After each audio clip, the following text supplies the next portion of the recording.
A very good morning to all of you, and this is Shripal Gandhi coming up with our very first video for the podcast series, which is going to be called Confer with a Q, Qonfer. Uh, a lot of us are aware about what happened last week with the merger between two major entertainment entities. We're talking about the Geo company and, of course, Hotstar. And although the merger did take place with Hotstar becoming the most prominent entity, there was a massive controversy and a lot of, what do you call it, talk on social media about the person who had actually purchased a domain, that is geohotstar.com, and he actually wanted Reliance company, that is Geo, to pay him a certain amount so that he would release the domain and sell it back to Geo. Now, there were some legal perspectives to this, some legal ramifications. And for this, to discuss this today, I would like to invite advocate Megha Jain, who is an advocate with the Bombay High Court and also a team member of Team SOS India. She likes to say that she does a lot of service not only within the courtroom, but also outside the courtroom, wherein she helps with education and spreading legal awareness. So we have Advocate Megha Jain with us. Very good morning to you, Megha. Hello, good morning, Shripalji. Thank you very much for giving me this opportunity to speak about cyber squatting or domain squatting here. Always a pleasure, always a pleasure. In fact, the reason I felt that we should be spreading awareness about this is A, although I was aware about what domain squatting is, I was not very clear about how it works and what are the intricacies and what is exactly the legal definition of domain squatting. And the explainer that you had put out on Twitter, it was in a very it was in a language that was very easy to understand for a layman. And that is when I reached out to you and said if you would be willing to come on this particular podcast and just share your views on this and let us try and spread a little awareness about what squatting, cyber squatting is, and what the possible legal ramifications are. So, how, in a very simple term, would you explain domain squatting? See, we'll start with the word squatting. What exactly the English meaning of word squatting is? Squatting is unlawful occupying of anything. So here in cyber squatting, it is when any individual or any company it registers a domain in a name which is similar to which is identical to a trademark, a registered trademark with the motive, with the malicious intent of profiteering with that name, either by using the goodwill or by having the intent of selling it or reselling it at a higher price or a premium price. So this is called cyber squatting basically, when you use the registered trademark names. So for example, here we are discussing about Geo and Hotstar. So Geo in itself and Hotstar, they both are registered trademark here.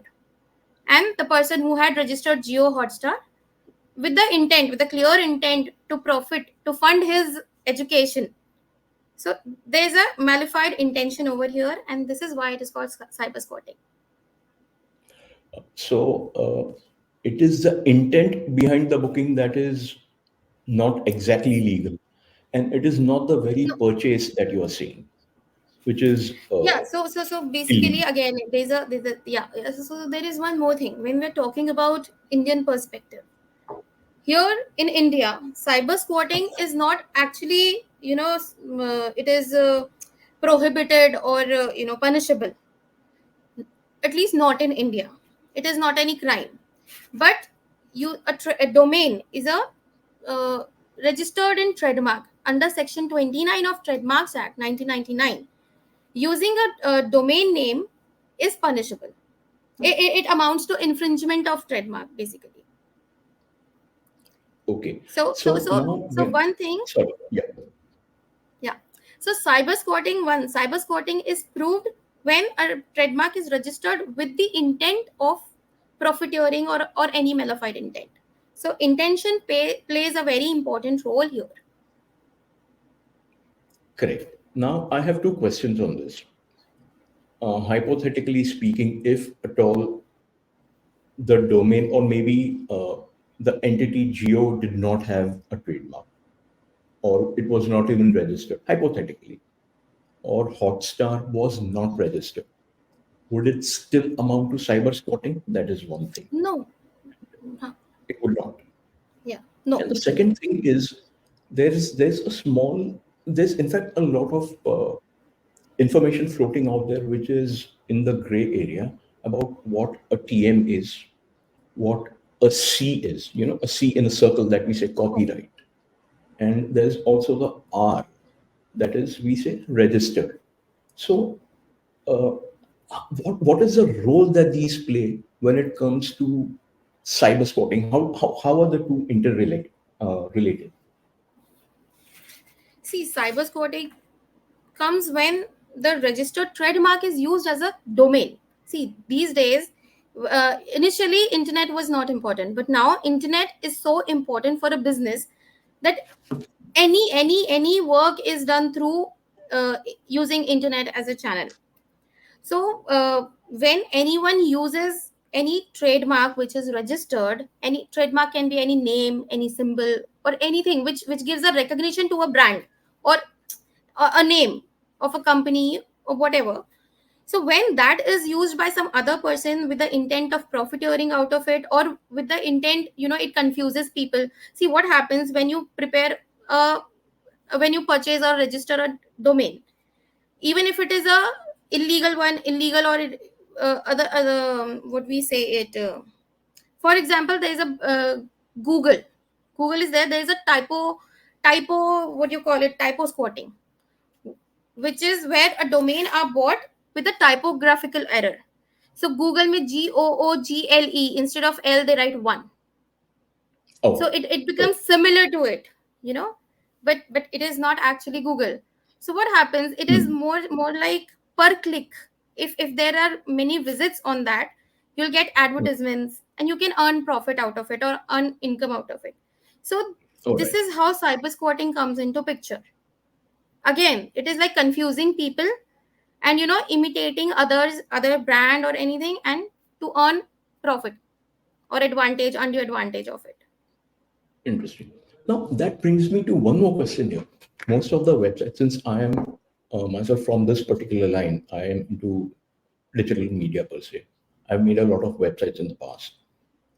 Every and any website that we log on to these days, be it a small one page website or be it a massive CMS news dissemination website, all of them have one line written at the very end in very small letters that says copyright XYZ company, XYZ year, all rights reserved.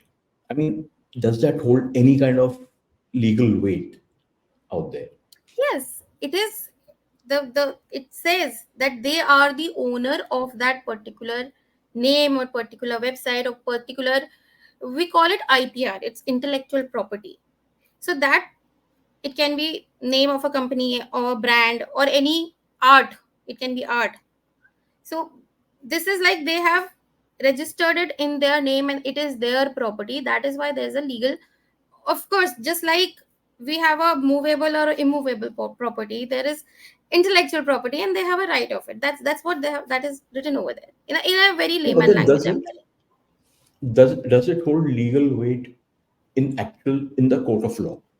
Because every Yes. website, mano ke if there's a very small travel company who's got only one bus and they are renting out this bus, they're operating under some random name, say randomname.com or whatever. At the very end, ये business registered है, okay, fine, we accept that. It may or may not have GST as per the law, it's a different thing. But the business per se is not copyrighted. They have not even applied for a copyright. So can they actually place it on a website? And subsequently, if somebody else uses that name or parts of their website for whatever it is, can they claim damages? See, if they have not copyrighted it, then how can they claim that it's their property? So, so that But line one per se thing, is. one thing is, see, when it goes to the court of law, it's not, theoretically what happens. See, court जो होता है वो पूरा चीज detail में देखता है. At times it's like, uh, there are times where, business with the same name is going on like from the very previous time. For example, Reliance. I'm just giving a Hmm, hmm, hypothetical hmm, situation. hmm, कोई hmm, Reliance नाम का कोई company, किसी ने बहुत पहले से, there is a small business which has been started, initiated by someone, and he's been hmm, carrying out since 1982, 85, and then Reliance is registered in 1999, for example. hmm, If hmm. he proves that his business was in existence way before the name was registered, then there Okay. is no damages, and the court may, of course, after uh, seeing both the all the evidences and the contentions of both the party, it can give the, verdict. Okay. That while I understand that trademark registration copyright is a very massive discussion by itself, and maybe we can have Yes, it some other day, in one more session later. yes, yes, Yes. I want to come back to this, and I remember there was one separate tweet pertaining to this particular topic itself, that is geohotstar.com.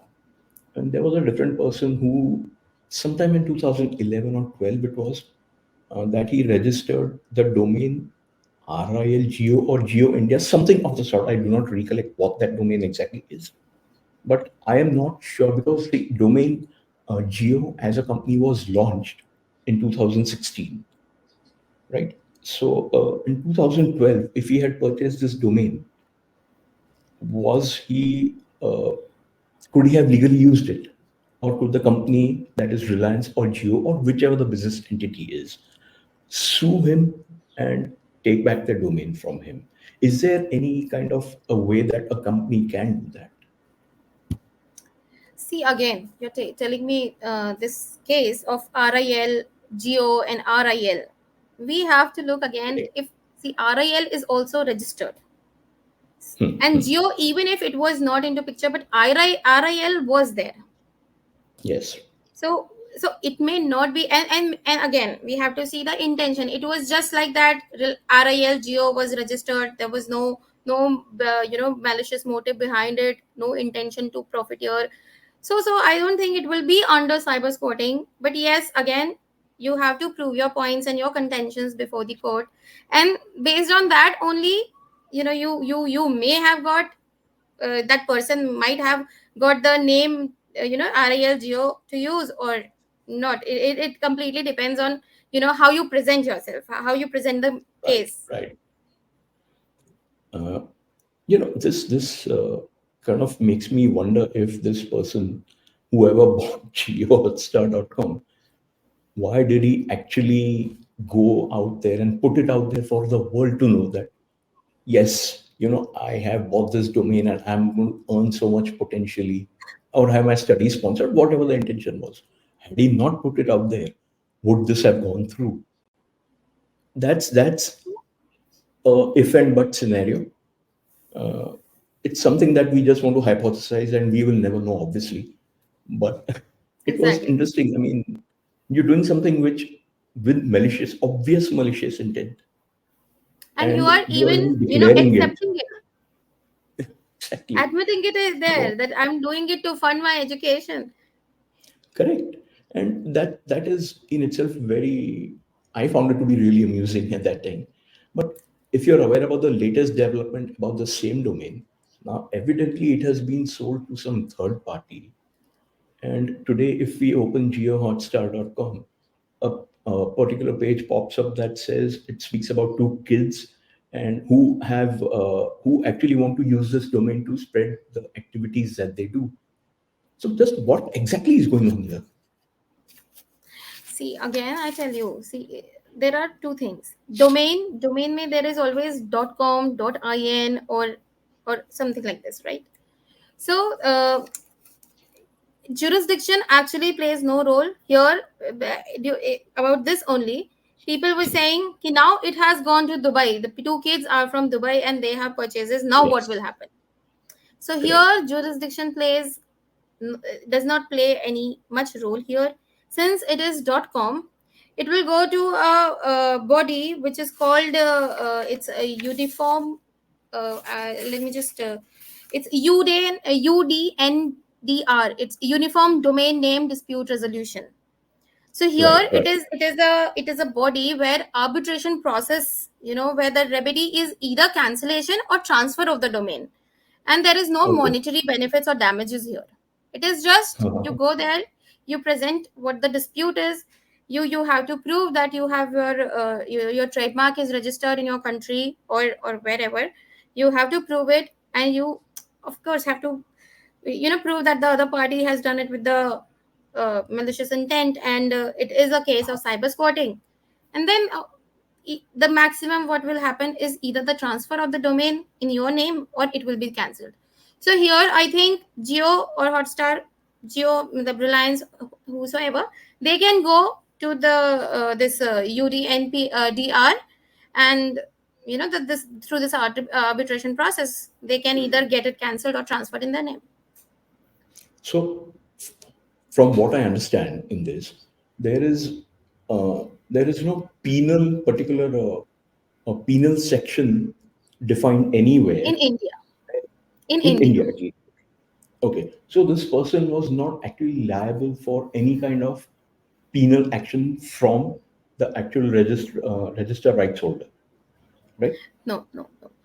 Only Not even in the only if cyber rules anywhere. no cyber rules as such. See, you can you definitely say that in Indian courts, that, like, for example, I'm sticking onto this case itself.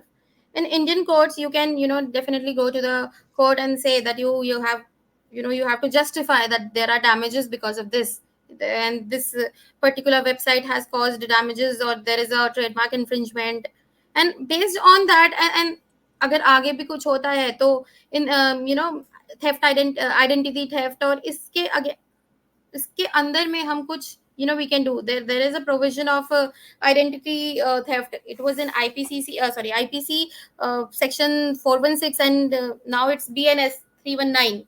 So it is called cheating by personation. So All right. that is punishable for imprisonment up to 3 years or fine or both. So there are penal provision, but not exactly with the term cyber squatting. Okay, in that case, on a slight tangent, if you could just kind of tell me if at all there's any legal remedy for this, a case that I just want to present to you is See, every so there single are day today, actually many. Hmm.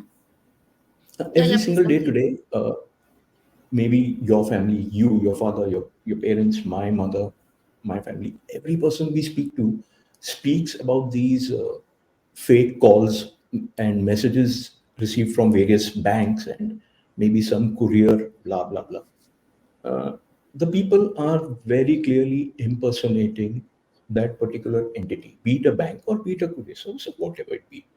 Uh, and despite the government and the cyber cell putting out multiple notifications out there, somehow people get conned into this. And really educated people who lose amounts in crores. Lakhs, crores, So there's no limit why to it. why is sorry? I'm sorry. Yeah, yeah, yeah. Yeah, I Uh, was saying ki not just in crores, lakhs, crores, there's no limit to it. Actually, lots of Absolutely. damages. In Yeah. fact, I believe about 1 year back or maybe 10, 12 months back, a particular ring was busted in Hyderabad, if I'm not mistaken, wherein this was linked back to some different individual staying in a different country altogether.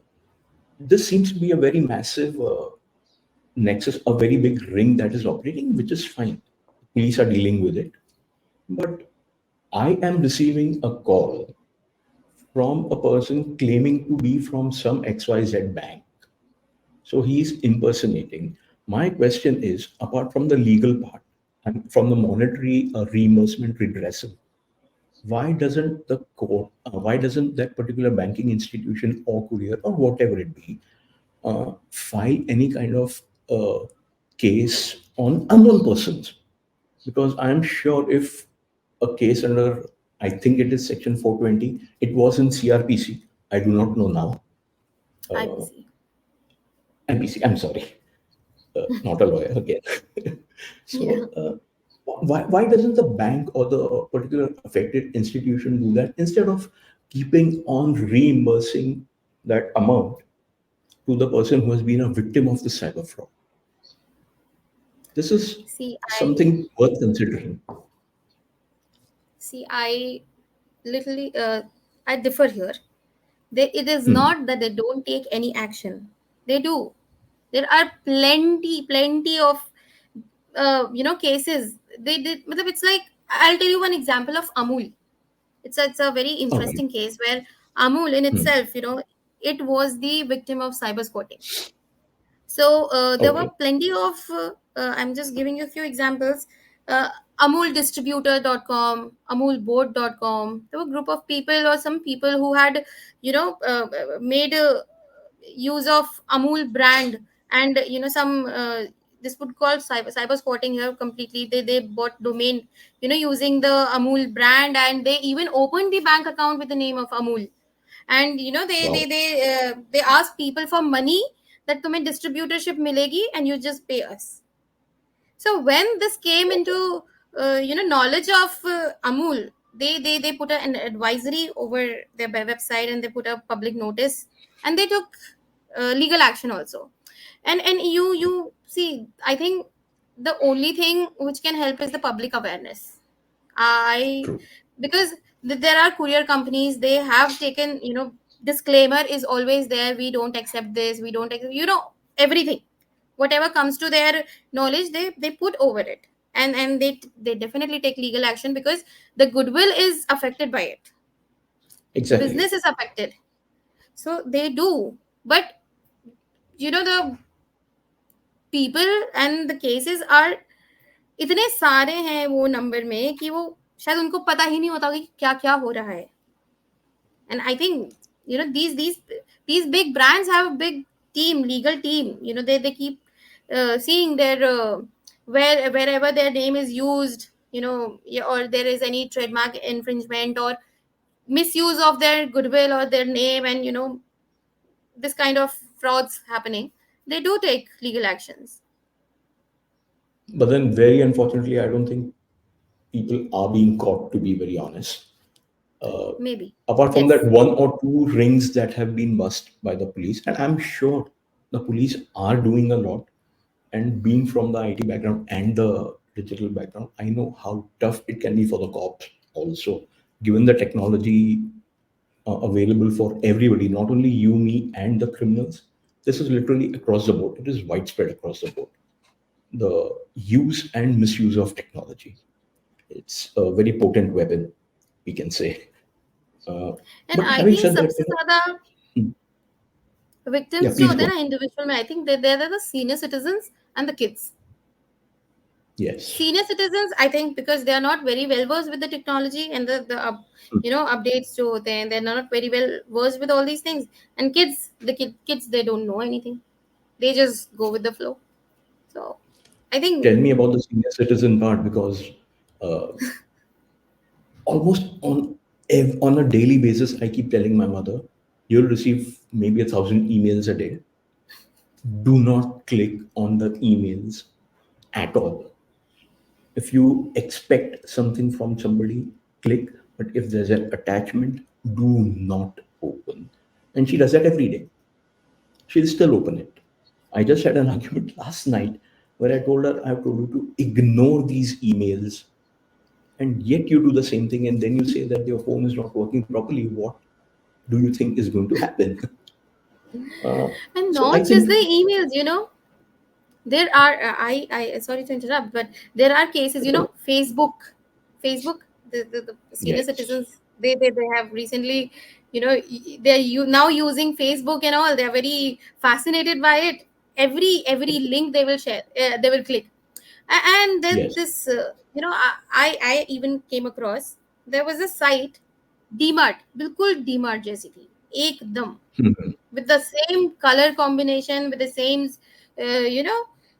there was some very, very attractive offer for some groceries. So I clicked over it. My Okay. mom was asking, ये खुल क्यों नहीं रहा, ये खुल क्यों नहीं रहा? मैंने कहा, you go to the app and do search for it. बोली, no, I can't find this in the app. But when we go to the link, then it was so difficult to find the difference in the original and this particular Wow. fake app. But Wow. somehow we came to know that it was fake. तो हम तो बच गए, but कितने लोग बचेंगे? I mean, Isme, there was a very interesting case several years ago. It was not from the cyber realm, but I must actually speak about this case. One of our neighboring countries, China to be precise, so that people don't go the other way. China, an entire fake Apple store came up. Entire fake Apple store where fake Apple iPhones were being sold. And evidently they were in operation for more than 3 years. And people Oh had my no god. clue. People did not have any clue about this running over there. So the Chinese cloned an entire Apple store. And from recent memory, what I can recollect is that particular scam of the fake IPL matches. अच्छा, They were actually I am playing not the aware. matches in some field in Gujarat, on proper agricultural land they were playing, and the entire broadcast was manipulated in a way wherein the boundaries were taken from the actual streaming of IPL, and the playground, the pitch was shown where these people were playing. So yeah, in fact, a lot of international citizens got scammed into this, including Oh Russians. my god. Oh wow. Yes, This people is were something new arrested. to me. Gujarat police busted it. They hardly took time to bust that scam, but this actually happened. So these are dangerous times we live in.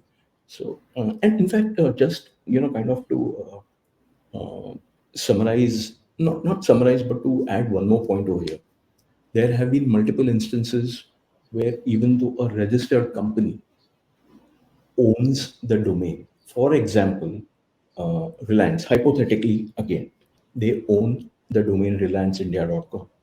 You receive an email from relianceindia.com. The email is absolutely valid. The domain is genuine. Everything is fine.